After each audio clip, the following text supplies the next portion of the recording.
नमस्कार दोस्तों, HRDI में आप सभी का स्वागत है। आप सभी लोग कैसे हैं? आई होप कि आप सभी लोग अच्छे होंगे और वेलकम है आप सभी लोगों का। जैसा कि आप सभी लोगों को पता होगा कि RO और UPPCS 2024 की जो परीक्षा आपकी होने वाली है, उन्हीं के कंटेक्स्ट में आपकी क्लासेस जो है फ्री ऑफ कॉस्ट ली जाती हैं। जो महत्वपूर्ण विषय हैं उन विषयों के जो महत्वपूर्ण जो टॉपिक्स होते हैं उन टॉपिक्स पर क्लास ली जाती है आपकी। तो इसी क्रम में आज ज्योग्राफी की हमारी सेकंड क्लास है और टॉपिक है हमारा जो है स्ट्रक्चर ऑफ एटमॉस्फेयर, यानी कि वायुमंडल की संरचना। बहुत महत्वपूर्ण टॉपिक है और इससे जो है परीक्षा में आपके प्रश्न 1 से 2 पूछ लेता है हर हाल में। इसके अलावा मैं आपको बता दूं कि इस चैनल के माध्यम से आपको डेली करंट अफेयर्स भी प्रोवाइड कराया जाता है, जो कि आपकी जितनी भी परीक्षाएं होती हैं किसी भी स्टेट की हों, स्पेशली UPPCS और RO संबंधित इन सभी परीक्षाओं के लिए समान रूप से उपयोगी होता है। तो आप लोग डेली जो है इस चैनल के माध्यम से करंट अफेयर्स को कर लिया करिए। एनीवेज, आइए आज की क्लास स्टार्ट करते हैं बिना देरी के हुए और देखते हैं कि टॉपिक्स कौन सा महत्वपूर्ण है इस पर। तो टॉपिक हमारा वही है वायुमंडल की संरचना, ध्यान रखिएगा। इसके अलावा मैं आपको बता दूं कि वीडियो को हम लोग थोड़ा सा फास्ट करेंगे, क्योंकि यहाँ पर जहाँ पर मैं ये टीचिंग कर रहा हूँ यहाँ पर वाईफाई की सुविधा भी नहीं है। तो अगर वीडियो लंबा हो जाता है तो फिर वीडियो को अपलोड करने में बहुत समय लगता है और डेटा भी खत्म हो जाता है। तो ये थोड़ी सी समस्या है। इससे निपटने के लिए सोल्यूशन यही है कि हम थोड़ा सा चीज़ों को फास्ट करेंगे। नहीं समझ में आएगा कुछ तो आप कमेंट बॉक्स में जाकर के कमेंट कर दीजिएगा, टॉपिक दोबारा मैं समझा दूंगा, लेकिन थोड़ा सा तेज़ी के साथ हम चीज़ों को समझने का प्रयास करेंगे। ये फिगर सबसे महत्वपूर्ण है। इस चित्र जो है आप इसको समझ लीजिए, एक बार इसका स्क्रीनशॉट ले लीजिए या फिर आप जो है इसको अच्छे से समझ लीजिएगा। अगर इस चित्र को आप समझ गए तो ये पूरा का पूरा टॉपिक आपके समझ में आ जाएगा। तो देखिए, जो वायुमंडल होता है उसको हम 5 परतों में डिवाइड करते हैं, ठीक है। 5 इसके लेयर्स होती हैं, 5 मंडल होते हैं। सबसे निचला जो परत होता है उसे क्षोभ मंडल, दूसरा समताप मंडल, तीसरा मध्यमंडल, आयन मंडल और वायुमंडल। इसे ट्रोपोस्फीयर बोलते हैं, इसे आपका स्ट्रेटोस्फीयर बोलते हैं, इसे हम जो है मेसोस्फीयर बोलते हैं, इसे आयनोस्फीयर बोलते हैं, इसे एक्सोस्फीयर बोलते हैं। ध्यान रखिएगा। चलिए, आप सबसे पहले बात करते हैं हम क्षोभ मंडल की, यानी कि जिसे हम ट्रोपोस्फीयर भी कहते हैं। तो ट्रोपोस्फीयर क्या होता है? यहाँ पर ध्रुवों के पास इसकी ऊंचाई कितनी होती है? 8 किलोमीटर होती है और विषुवत रेखा के पास इसकी ऊंचाई 16 किलोमीटर होती है। ध्यान रखिएगा। ऐसा क्यों होता है? ध्रुवों के पास जो है थोड़ा ठंडा प्रदेश होता है, यहाँ पर पवनें जो है ठंडी रहती हैं, ठंडी होकर नीचे की तरफ आती हैं, तो यहाँ पर इसकी ऊंचाई कम रहती है। जबकि विषुवत रेखा के पास तापमान के अधिकता के कारण जो है पवनें जो है गर्म होती हैं, गर्म होकर के ऊपर उठती हैं और इस ऊपर उठने के कारण जो है क्षोभ मंडल की ऊंचाई विषुवत रेखा के पास जो है क्या होती है? बढ़ जाती है। और आपको पता ही होगा कि विषुवत रेखा के पास जो सनराइज होती हैं वो पैरेलल पड़ती हैं, ठीक है। और इसी वजह से जो है विषुवत रेखा के जो आसपास का जो क्षेत्र होता है वो गर्म होता है। ध्यान रखिएगा, ठीक। तो अब इसमें प्रश्न कौन कौन से पूछते हैं? इसमें 2-3 प्रश्न पूछते हैं।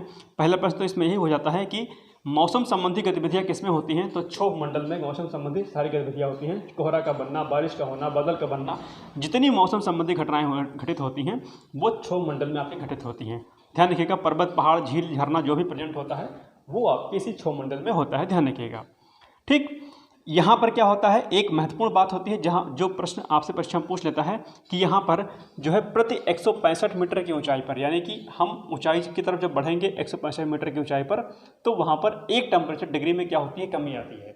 यानी कि क्षोभ मंडल में 165 मीटर की ऊंचाई बढ़ने पर, ठीक है, 1 टेम्परेचर डिग्री में क्या होती है? कमी आती है और इसी कमी को सामान्य ताप दर ह्रास कहते हैं। परीक्षा में आपसे ये प्रश्न यही पूछ लेता है कि सामान्य ताप दर ह्रास किसे कहते हैं? आपको तुरंत बताना है कि क्षोभ मंडल में प्रति 165 मीटर की ऊंचाई पर 1 डिग्री टेम्परेचर में कमी आती है और इसी कमी को सामान्य ताप दर ह्रास कहते हैं। ध्यान रखिएगा, ठीक। तो क्षोभ मंडल से प्रश्न कुछ इस तरीके से पूछेंगे। दूसरे जो मंडल हमारा है उसे समताप मंडल बोलते हैं, यानी कि जिसे हम स्ट्रेटोस्फीयर बोलते हैं। इसमें 2 प्रश्न सबसे महत्वपूर्ण बनते हैं। पहला प्रश्न बनता है कि ओजोन की लेयर कहाँ पर प्रेजेंट होती है, यानी कि ओजोन कहाँ पर पाया जाता है, जिसे हम O3 भी कहते हैं। तो समताप मंडल में ओजोन आपका पाया जाता है और इस मंडल में मौसम संबंधी गतिविधियों के नहीं होने के कारण ये मंडल वायुयान उड़ाने के लिए जो है सुटेबल होता है, अच्छा रहता है। इसलिए इसी समताप मंडल में जो है क्या कहते हैं? आपका वायुयान जो वगैरह जो है उड़ाया जाता है। यानी कि जब आप कहीं हवाई यात्रा करते हैं तो दरअसल आप जो है उस समय समताप मंडल में यानी कि स्ट्रेटोस्फीयर में उड़ रहे होते हैं। ध्यान रखिएगा। तो अब आपसे कोई पूछेगा कहाँ जा रहे थे, तो बोल दीजिएगा कि समताप मंडल से जाते हुए हम दिल्ली, बॉम्बे या जहाँ भी जा रहे थे वहाँ गए थे, ठीक है। ध्यान रखिएगा। यानी कि जब आप उड़ेंगे, अब कभी हवाई यात्रा करेंगे तो आप इस मंडल से यानी कि क्षोभ मंडल से ऊपर उड़ेंगे। ध्यान रखिएगा। यहाँ पर एक चीज़ क्या होती है, एक चीज़ खास बात होती है कि यहाँ पर ऊंचाई बढ़ने पर क्या होता है? टेम्परेचर कम होगा। ये चीज़ ध्यान रखिएगा। इस क्षोभ मंडल में यहाँ पर क्या होगा कि इस क्षोभ मंडल की सीमा से लेकर के 50 किलोमीटर तक के क्षेत्र को क्या बोलेंगे? सप्ताह मंडल कहेंगे। और इस मंडल में ऊंचाई बढ़ने के साथ क्या होगा, एक बार टेम्परेचर दोबारा से इसमें इंक्रीज करेगा, यानी कि यहाँ पर टेम्परेचर घट रहा था, जबकि समताप मंडल में ऊंचाई बढ़ने पर टेम्परेचर क्या होगा, बढ़ेगा। यहाँ पर ध्यान रखिएगा। ठीक, तो 2 प्रश्न यहाँ से बनते हैं, ध्यान रखिएगा। इसके अलावा मध्यमंडल, तो समताप मंडल से लेकर के की सीमा से लेकर के और 80 किलोमीटर तक के क्षेत्र को मध्यमंडल बोलते हैं। और इस मंडल में एक बार टेम्परेचर ऊपर उठने पर यहाँ पर एक बार क्या कहते हैं, ऊंचाई बढ़ने पर टेम्परेचर में कमी आती है, ध्यान रखिएगा। यानी कि मध्यमंडल में ऊंचाई बढ़ने पर तापमान में कमी आती है, इस चीज़ को ध्यान रखिएगा। इसके अलावा आयन मंडल, जो कि महत्वपूर्ण है। ठीक है, आयन मंडल में कई सारी गतिविधियाँ होती हैं, तो यानी कि आयन मंडल कौन सा होता है, आयन मंडल मध्य मंडल की सीमा से लेकर के 640 किलोमीटर तक के क्षेत्र को आयन मंडल कहते हैं। और इस आयन मंडल में ध्यान से सुनिएगा, महत्वपूर्ण पॉइंट बताने जा रहा हूँ। इस आयन मंडल में N2 यानी कि नाइट्रोजन और ऑक्सीजन की अल्प मात्रा पाई जाती है। और सन रेज यानी कि जब सूर्य की यूवी फोटोन जो होते हैं इन पर गिरते हैं, इन जो है क्या कहते हैं N2 और O2 पर, तो ये जो है गैसेस विभिन्न आयनीकृत परतों में टूट जाती हैं। और विभिन्न आयनीकृत परतों में टूटने के कारण यहाँ पर जो हवा होती है वो आवेशित हो जाती है। ठीक, और इसी हवा के आवेशित होने की वजह से जब उल्का पिंड इस जो है आयनमंडल में आते हैं तो हवाओं के आवेशित होने के कारण जो है यहाँ जलकर राख हो जाते हैं, ध्यान रखिएगा। क्योंकि हवा आवेशित रहेगी, चार्ज रहेगा उसमें, और जब उल्का पिंड वगैरह आएंगे तो यहीं पर जलकर राख हो जाते हैं। इसमें एक चीज़ मैं आपको बता दूं कि जो आप डरते रहते हैं अक्सर, अब ये जो भ्रम की स्थिति पैदा की जाती है कि उल्का पिंड आएगा पृथ्वी पर तो सब तबाह हो जाएगा वगैरह वगैरह, ऐसा नहीं होने वाला है। क्योंकि जो उल्का पिंड ऊपर से आते हैं तो इस आयन मंडल में जो है हवाओं के आवेशित होने के कारण जो है जलकर राख हो जाते हैं, एक बात। दूसरी बात यह है कि जो संचार उपग्रह वगैरह होते हैं आपके, वो भी यहीं पर रहते हैं। जब पृथ्वी के द्वारा यानी कि जब क्षोभमंडल के द्वारा वेव्स यहाँ पर भेजे जाते हैं तो ये वेव्स जो होते हैं वो इन्हीं आवेशित हवाओं से टकरा करके नीचे आते हैं पृथ्वी पर। और जो भी आपके संचार उपग्रह होते हैं, टीवी, टेलीविज़न या अन्य जो उपकरण होते हैं संचार संबंधी, वो आपके चलते हैं यहीं से, ध्यान रखिएगा। ठीक, और इसके अलावा इस मंडल में एक महत्वपूर्ण चीज़ होती है जिसे हम समझने का प्रयास करेंगे कि इस मंडल में सौर तूफान के प्रभाव से, किसके, सौर तूफान के प्रभाव से ध्रुवीय प्रदेशों में प्रकाश की घटनाएं घटित होती हैं, जिसे उत्तरी ध्रुव पर ऑरोरा कोरोलिसिस बोलते हैं। क्या बोलते हैं, ऑरोरा कोरोलिसिस बोलते हैं। और दक्षिणी ध्रुव पर ऑरोरा ऑस्ट्रेलिसिस बोलते हैं, ध्यान रखिएगा। ये भी आपसे प्रश्न परीक्षा में अक्सर पूछ लेता है। तो और इसके अलावा फिर जो है आपका आयन मंडल की सतह से लेकर के और ऊपर का जितना भी क्षेत्र बचेगा ये सारा का सारा क्या कहलाएगा, वायुमंडल कहलाएगा। और यहाँ पर एक बार दोबारा से जो है ऊंचाई बढ़ने पर क्या होगा, टेम्परेचर में कमी आएगी, ध्यान रखिएगा। ठीक, तो ये कुछ महत्वपूर्ण चीज़ें हो गई। आइए एक बार इसको थोड़ा सा रिवाइज कर लेते हैं फटाफट, थोड़ा स्पीड में बता रहा हूँ, कोई बात नहीं, बस आप समझ आना। प्रश्न आपसे क्या पूछेगा, पहला प्रश्न आपको क्षोभमंडल से पूछेगा कि मौसम संबंधी घटनाएं कहाँ पर घटित होती हैं, आपको उत्तर देना है मौसम संबंधी घटनाएं आपके क्षोभमंडल में घटित होती हैं। इसके अलावा ध्रुवों पर जो है, अच्छा, इसका औसत जो है, जो ऊंचाई इसकी होती है 12 किलोमीटर होती है क्षोभमंडल की, ध्यान रखिएगा। ये भी आपसे जो है पूछ सकता है, औसत ऊंचाई जो उसकी होती है 12 किलोमीटर होती है।